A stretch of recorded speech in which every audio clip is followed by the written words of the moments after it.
தென்னை சாகுபடி செய்கிற விவசாயிகள் இந்த தவறை பண்ணாதீங்க.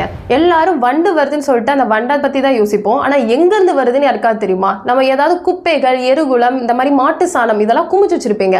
அங்கே தான் அதோட முட்டைகள், புழுக்கள் வந்து உற்பத்தி ஆகுது. இரண்டாவது வந்து நிலங்களுக்கு நடுவில் வந்துட்டு அந்த கழிவடைஞ்ச மட்டைகள் இதெல்லாம் விழும்போது அதிலிருந்து உங்களுக்கு வர ஆரம்பிக்குது. மூணாவது வந்துட்டு இந்த வைக்கோல், தேங்காய் நார்கள், இந்த கரும்பு சக்கைகள் அந்த மாதிரி இருக்குன்னா அது மூலியமா வரும். நம்ம எல்லாரும் இந்த வண்டை கண்ட்ரோல் பண்றதுக்கு மருந்துகள் கட்டுவோம். ஆனால் அது உற்பத்தி ஆகிற இடத்துக்கு ஏதாவது செஞ்சிருக்கீங்களா?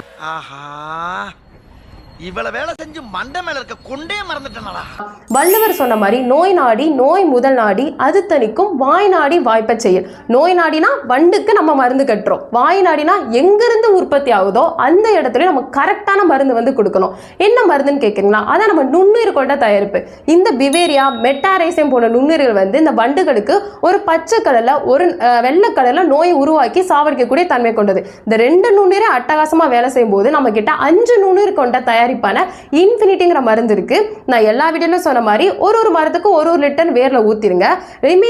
மீதம் இருக்கிறத வந்து நம்ம என்ன பண்ணணும், இந்த குப்பை, இந்த மாதிரி மாட்டு சாணம் குமிச்சு வச்சிருக்கீங்களா, அங்க கடப்பாறையால அதாவது குழிகள் தோண்டி அந்த குழிகளை ஊத்தி விடணும். ஏன்னா அந்த முட்டைகள், கொழுத்த புழுக்கள் வந்து ஈரப்பதத்துக்கு அடியில தான் இருக்கும். அப்ப நம்ம அங்கேயும் மருந்து கொடுக்கும்போது அங்கேயும் நம்மளுக்கு நல்ல கண்ட்ரோல் ஆயிரும். அப்ப வண்டுகளே நம்ம வயிறுக்கு வராது.